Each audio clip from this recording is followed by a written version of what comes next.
A campus vigil is expected at the University of Idaho tonight to mark 1 year since 4 students were killed in an off-campus house.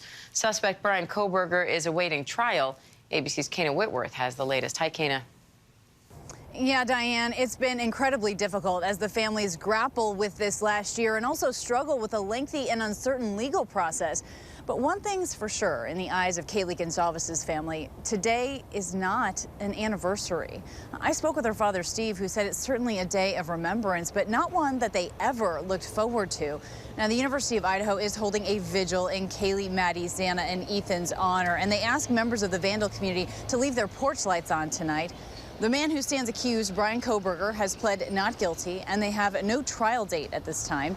DNA evidence found on the knife sheath at the scene remains the linchpin for prosecutors, who are expected to hand over additional DNA materials to the court by December 1st as the judge decides if Kohberger's defense will be granted all the discovery they've been asking for.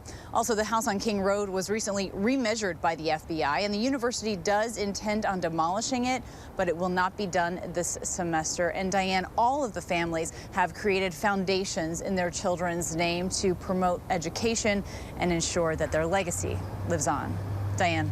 All right, Kana Whitworth, thank you. And ABC News legal contributor and trial attorney Brian Buckmeyer joins me now for more on this. Brian, 1 year since this happened, nearly a year since Bryan Kohberger was arrested. Why hasn't the trial started yet? What's taking so long? Well, once Bryan Kohberger waived his right to a speedy trial, we start to see the process get delayed.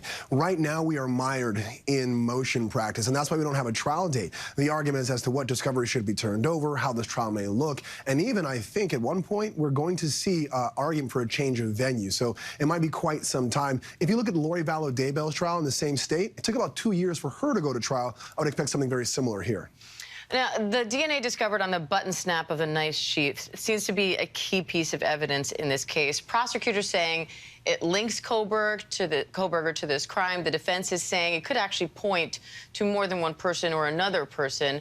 How strong is that piece of evidence? Right now, we don't know. With these both sides arguing about the source of the DNA, using genetic genealogy to first tie Bryan Kohberger's father, then connect to Bryan Kohberger himself, the defense is also arguing, hey, there are 2 other male sources there. Just the genetic genealogy and the testing itself bring in the question as to whose DNA is there, but also how that sheath got there. Was it because Bryan Kohberger left it there or someone else brought it there? We're still waiting for those questions to be answered.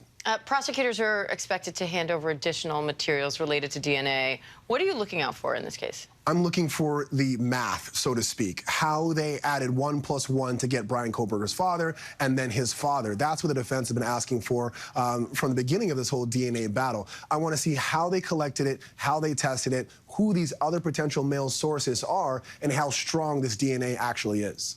All right, ABC News legal contributor Brian Buckmeyer. Thanks, Brian. My pleasure. Hi, everyone. George Stephanopoulos here. Thanks for checking out the ABC News YouTube channel. If you'd like to get more videos, show highlights, and watch live event coverage, click on the right over here to subscribe to our channel. And don't forget to download the ABC News app for breaking news alerts. Thanks for watching.